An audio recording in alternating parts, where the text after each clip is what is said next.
एक समय की बात है। एक घने जंगल में एक कुत्ता और एक बंदर रहते थे। दोनों बचपन से ही अच्छे दोस्त थे। कुत्ता बहुत मेहनती और ईमानदार था, जबकि बंदर चालाक और थोड़ा आलसी था। फिर भी दोनों एक दूसरे का साथ निभाते थे और मिलकर जंगल में अपना समय बिताते थे। एक दिन जंगल में भयंकर सूखा पड़ गया।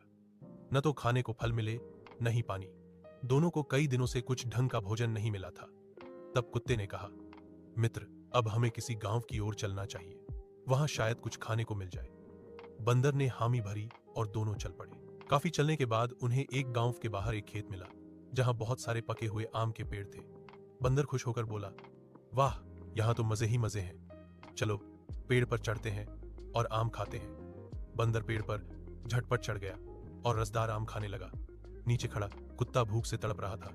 उसने बंदर से कहा, मित्र, मेरे लिए भी एक दो आम नीचे फेंक दो। लेकिन बंदर स्वार्थी हो गया। उसने कहा, अरे, तू तो पेड़ पर चढ़ ही नहीं सकता, इसलिए अब मुझे ही खाने दे। यह सुनकर कुत्ता दुखी हो गया, पर उसने कुछ नहीं कहा। कुछ देर बाद गांव के किसान आ गए।